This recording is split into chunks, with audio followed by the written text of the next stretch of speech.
নমস্কার বন্ধুরা, আজকে বানাবো চিকেন পকোড়া। তার জন্য নিয়ে নিয়েছি ছোট্ট টুকরো করা চিকেন, দই, লবণ, জল। এবার সবগুলো একসাথে মিশিয়ে আদা রসুন বাটা একটা পাত্রে নিয়ে তাতে সাদা তেল, একটা ডিম, কাশ্মীরি পাউডার, অরিগেনো, গোলমরিচ পাউডার, চিলি ফ্লেক্স, সামান্য কর্নফ্লাওয়ারকে একসাথে মিশিয়ে নিয়ে তার মধ্যে চিকেন টুকরোগুলোকে মাখিয়ে নিলাম।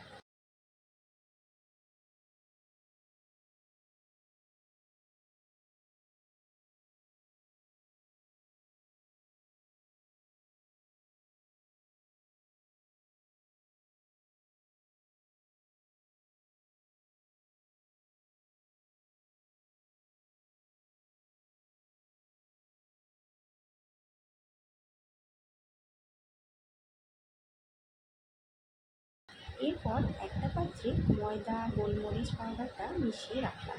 এবার ওই মিশিয়ে রাখা দই, লবণ, জলটাতে বরফের দুটো টুকরো মিশিয়ে দিলাম। এবার একে একে মাংসের টুকরোগুলোকে ময়দার মধ্যে মাখিয়ে বরফ জলে ডুবিয়ে তেলের মধ্যে ভাজতে দিলাম।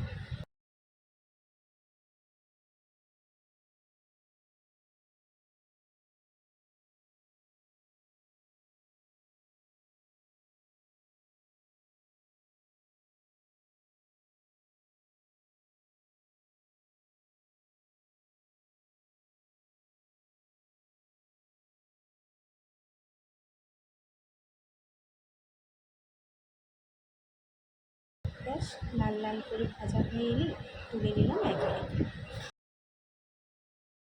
ব্যাস, হয়ে গেল চিকেন পকোড়া। এবার এটা গরম গরম চা বা কফির সাথে একেবারেই চলে যাবে। কেমন লাগলো আজকের এই আমার চিকেন পপকর্নের রেসিপিটি? অবশ্যই একটা কমেন্ট করে জানিও। আবার দেখা হবে পরের ব্লগে। ততক্ষণে সকলে খুব ভালো থেকো এবং সুস্থ থেকো। টাটা।